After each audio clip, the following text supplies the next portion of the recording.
How's it going, everyone? It's Sam.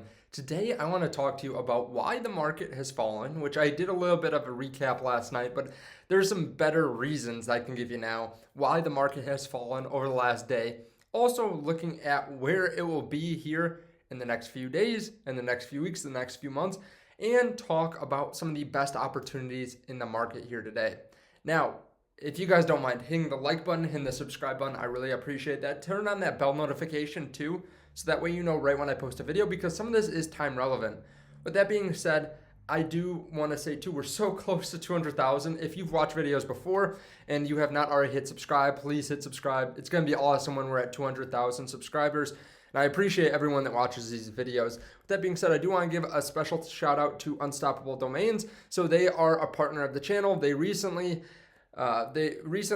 started working with Polygon, and now Polygon is covering all their gas and mint fees. There's a link underneath the video so that you can get more information on them.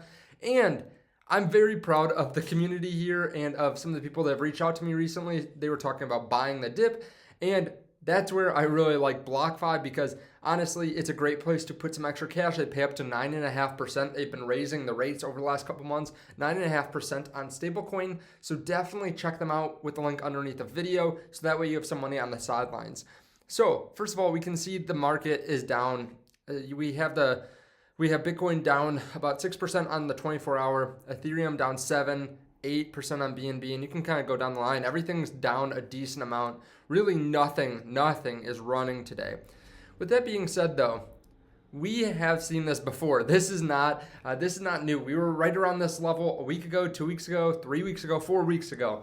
We've seen us constantly between about 58,500 and about 65,000 for weeks. Now, part of the reason we're down today is because President Biden signed the $1.2 trillion infrastructure bill.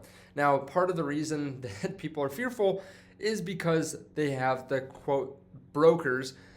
They will have to be required to issue a 1099-like form disclosing who their customers are. A lot of the different people that are considered brokers don't have this information because they don't collect KYC, like a lot of the stake pools and stuff like that. Now, I don't think that this is really the reason that we fell too much today. First of all, because this only affects the US. I think a lot of the time in the US, we like to think that whatever's happening here is going to crash the whole crypto market, and it plays a big part in it, but this is only in the US. Second of all, we've known about this for months, and the Treasury said that they will not target these non-brokers like miners if the crypto tax provision isn't amended. So first of all, we have time to amend it. Second of all, the Treasury has said that they're not going to target these types of brokers, right? It's very loosely defined. So I don't think that's really the reason. But we did get some other news. China warned state-owned enterprises to cease involvement in Bitcoin mining. They've been kicking out miners. Now, we did have some news recently about them asking, hey, should we be kicking out miners, or should we basically be pro-Bitcoin mining again? But right now they are warning that enterprises that haven't already stopped, which I think almost all of them have, but there's still sure some of them that haven't moved, I'm sure. But they did say this, so there might be a little bit of a sell-off with whoever hadn't already moved their operations, maybe selling off whatever Bitcoin they do have to try to move somewhere else. Now, again, I don't think this is a good reason either. I think that most of the Bitcoin miners in China have already moved, but there still could be some. I think what's happening is there's a mix of these different pieces of news, and whales saw this. They decided that we could drop the prices, or they could sell off and create liquidations at the same time. So there was very high leverage in the market. There still is very high leverage in the market. I think the leverage is the biggest reason, but then with a couple other pieces of news, there were some people that wanted to drop the price. So when they sell, they drop the price, and then people get liquidated. They're on a lot of leverage, and then we have this cascading effect where we fall down. Now, I am not super worried. Let me be clear on that. We saw a perfect rebound, and we had $875 million worth of liquidations very quickly. So we did see a big drop, but to be fair, we still, the dominance is still about the same. So if you look at the list here, Bitcoin's down 6%. Almost everything else is down about the same, 6, 7, 8%. But it's not like we're seeing Bitcoin go down 5% and everything else is down 20%. It's not like there's real panic where everyone's fleeing to Bitcoin or just fleeing to stablecoin. It seems like we see a little bit of a dip everywhere, and that makes me a little bit bullish I'm honestly still very bullish for the end of the year. Also, I've been talking about this for months, or maybe weeks, when we have this kind of sideways motion or this little dip here, it resets the RSI. So one of the best indicators, one of the most simple indicators for timing the peak of the market is looking at the 2-week RSI. And right now, our RSI has basically, on the daily here, has basically reset to where we were in October, late October, when we were at 40,000. So we are at the same place that we were just a couple months ago, and we're 50% higher. So a lot of people think, hey, we can't get to 90,000 by the end of the year, or even by like a month from now. Well, in the last month and a half, we've gone up 50%, and our RSI is the same. So we're not like burning. It's not like crypto's on fire right now or anything like that. We're just slow and steadily moving up. Sure, the RSI spiked here, and then it kind of traded down, and then the RSI went down, and then it just continued to fall down. So it's just resetting the RSI for us, making it so that maybe we have a lengthened cycle, maybe we have a stronger end of year and next year. Also, we can take a look here. This is from TechDev also. He says, a few 4-hour candles do not change my mind on the Bitcoin cycle. He says, his opinion is, we close this 2-week above the 1.618, so at 60,500 in 6 days, and everything will still be on track. So he's saying, hey, we close the week at the same place we are now, and everything's on track. So I know a lot of people are saying, hey, we need to get up to 98,000 by the end of the month. He's saying, hey, we're still fine. Just stay about the same. And then by the end of this bull run, we're still looking at about a $200,000 Bitcoin.